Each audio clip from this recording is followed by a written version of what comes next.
Hi everyone, this is Matt. Welcome back to Touchgrass Gardening, where we talk about rare, exotic, and fun trees growing in a harsh environment. And it's the new year, so that means it's cold. We had 28 degrees Fahrenheit last night, and I want to show you how I winter protect my plants so that they can make it through, even though they would prefer not to be in this environment. I've found ways, and we're going to show you different gradients of effort into how to winter protect your plants and make them thrive into spring. So let's talk about the easiest way to protect your cold sensitive plants. And that's really to plant it next to a structure or next to your house. I'm in zone 9B. We always get freezes. In my yard, it gets down to 25 degrees Fahrenheit every year that I've been here. And this is a plumeria. In winter, it should be dropping its leaves. Sometimes they get burnt tips, but this one is next to my house. And I have a thermometer right here which tracks it. And it never gets below 32 degrees here, even though it's 25 way out in my backyard. So it's significantly warmer right next to my house. So if you want the least amount of effort in growing tropicals and cold sensitive plants, put them next to your house. You don't want to put something that'll get giant next to your house, but something like a plumeria will do great right next to your structure or a house, and it'll stay warm over the winter. Now the next level of effort is to just use frost cloth. And this is a lychee tree behind me, which really doesn't like to be below about 30 degrees Fahrenheit and doesn't like frost on its leaves. So what I really like to do with this type of tree that doesn't mind the cold, but just doesn't want frost, is to only have frost cloth. And you can see the leaves are still lush and green after 28 degrees Fahrenheit. It looks good. And the reason that's possible is there's a few tips that you can think about. One is you really want to make sure the entire plant is surrounded and that the frost cloth gets to the bottom to try to trap some of the heat that the plant and the ground are generating. And another tip that you can think about is also watering the night before that you have a freeze, because that water will bring up a little bit of humidity, a little bit of heat, and help to be trapped in by the frost cloth. So that's another simple way to protect trees that aren't the most sensitive in your yard. So moving up another level to plants that really don't like the cold and want to be kept above 32 degrees Fahrenheit is frost cloth and a little heater under it. So these little heaters, it's just a heat lamp. And I use the ones that are for like reptile tanks, and they're just 150 watts.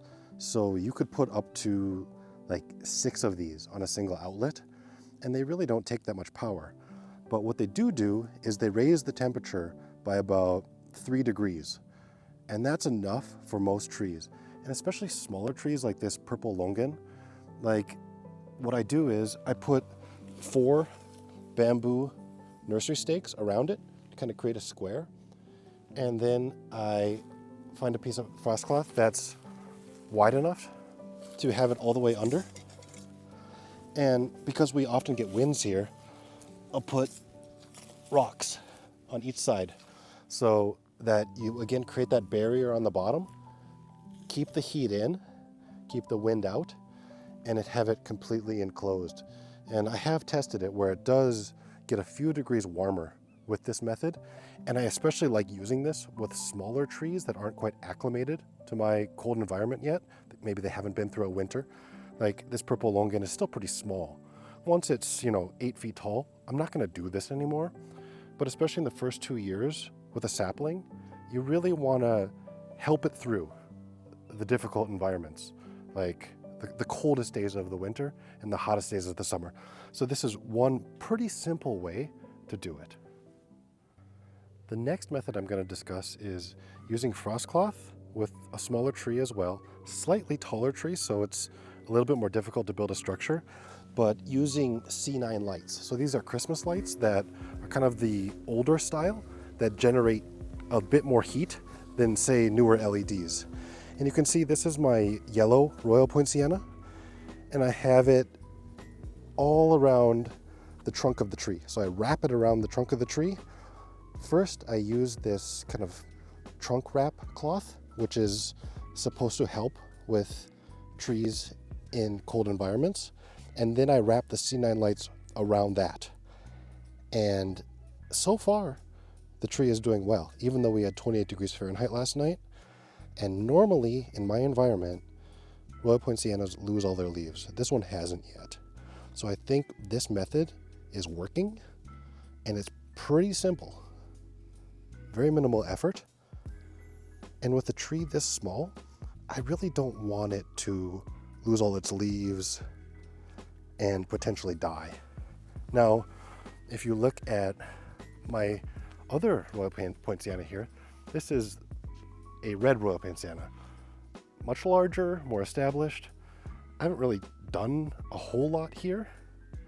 I have the same frost fabric, and then I have a heater. So this is another pretty simple method.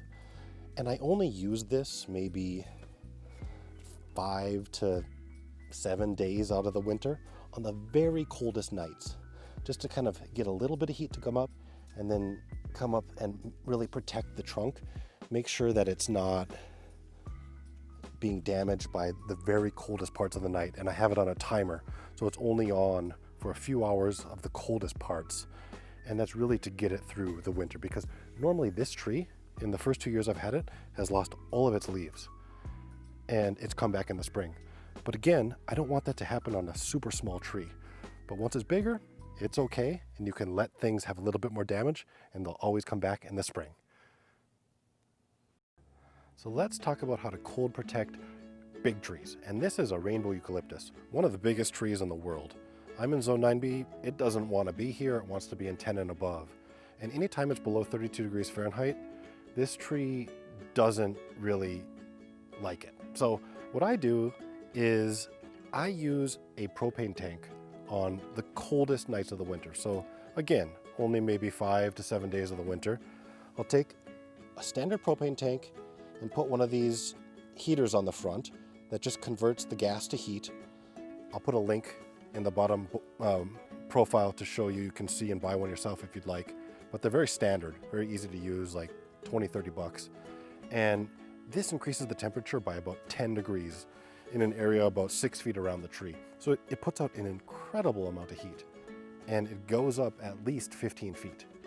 So if you have a big tree, this is what works. It is a little bit expensive, like each night you use it, it's between $5 and $10 depending on when you start it and when you stop it.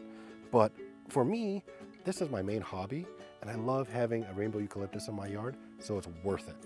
And I think as this tree gets more and more established, it's able to take the winter. So this might be the last winter where I do this, and it's so established now, so big, it's really kind of protecting itself with how many leaves and branches it has. I really think next winter it'll be fine, but because I put so much effort into this tree already, I really want to take a lot of precautions so it doesn't die. So if you have a big tree, you're worried about it, want to protect it, try a propane heater. So the last and most labor-intensive method I'm going to discuss today is building your own temporary greenhouse in your yard. And I do this every year. When it's December, I build a greenhouse. When it's March, I take it down. It's a half-day project every year. And I don't particularly enjoy it, but I do enjoy having tropical trees in my yard that give me really great fruit that I can't get elsewhere. So inside this greenhouse, I have 2 mangoes, I have a jackfruit, I have a cacao tree, and a miracle fruit tree. So these are trees that they want the ambient temperature to be above 32 degrees Fahrenheit. Even if I put frost cloth on them and I'm able to protect them in that way, like all the other methods we discussed, they will take damage if just the temperature around them gets below 32 degrees Fahrenheit. And so that's why you really want to change the ambient temperature for some of these very tropical fruit trees. So this is basically a simple design that I use every year just on stuff that I have laying around. So I use as the base just poles, like support poles, $7 at Home Depot. These are just tree support poles, and I use 4 of them. This year I used 6 because it's slightly bigger, but on each side of it. And then I just wrap painter's plastic all around it and use clips. And so I have these heavy duty clips. I can link them as well really good clips. They keep the painter's plastic on. And if you've done any painting projects in your house, you can just use that plastic. And a lot of people are really against using plastic to cold protect their plants. And I'm 100% aligned to that when you use it as a frost cloth. Don't use plastic as a frost cloth. But when you're building a greenhouse, plastic works just fine. And it's a very cheap method to do it. So this year, I only spent $10 in additional materials beyond what I had in my yard. I had all these stakes already. I had all the clips. And then I just added 3 beams that were $3.99 each at Home Depot, just across the top, because I also cover the top with plastic, which will show. So if you come inside, you can see what we have. So it's much more humid in here. And I only really have 2 small little heaters. There's one right here. I kind of usually keep them closer to the more sensitive plants, so I have them next to the miracle fruit and the cacao tree. And that really helps to heat the entire area, but especially wherever they are closer to will be a little bit warmer. So I had been using a fan, an actual like ceramic heater in the past, and I do think that's a preferable method. But right now I have so much power running into my backyard with all these different things that I didn't have the power load for another fan right now. So I'm just using these tiny little heat lamps, and that's able to keep the temperature above 32 degrees Fahrenheit. And that's all I need. I don't care about anything else except just staying above freezing. And that's what these lamps do. And I have a thermometer in here that I can monitor from my house. If I see that it's going below that, I can just quickly bring another heater in. But again, like, this is not that hard to do. If you just have a few stakes that you can pound into the ground, plastic that you wrap around, and then the clips. So I started out small. I had just 3 trees in this when I first started out 3 years ago. It's expanded to 6. It's significantly larger because the trees themselves are also larger. So I might think about a permanent solution in the future. But if you're just starting out in a small area, it's so easy to create a temporary greenhouse. And I really suggest it for plants like a jackfruit or a mango or a miracle fruit. It keeps them alive and looking good through the winter. And I was a little bit lazy where there is some frost burn on some of these plants, like for example, this mango here. This is from before I built the greenhouse. Like, we had a few nights that got down to 31, and this is from that night. So even on my cacao tree, like, it's not happy because I was super lazy this year and I didn't build this greenhouse until the first week of January. So we got a few cold nights in December that got to like 31, 32 out here. And that's where you got this initial damage. But like last night it's down to 28. Like, if these were outside in 28 degrees Fahrenheit, they would die, even if I had frost cloth on them. So that's why you need this type of structure.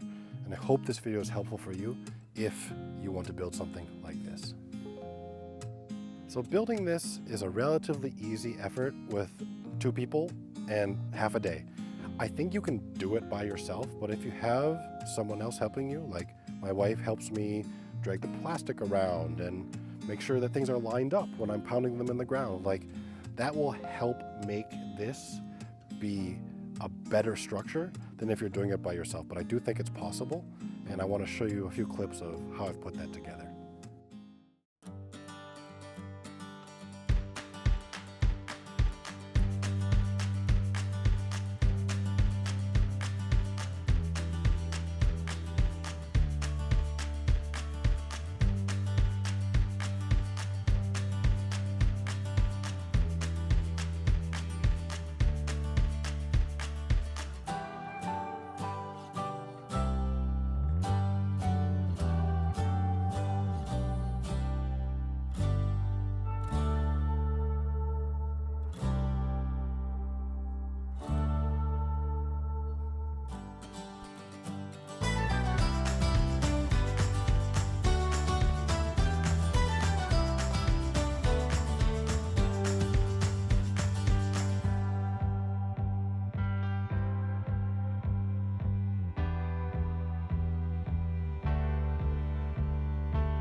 I hope you found this video helpful, help you get your plants through the winter.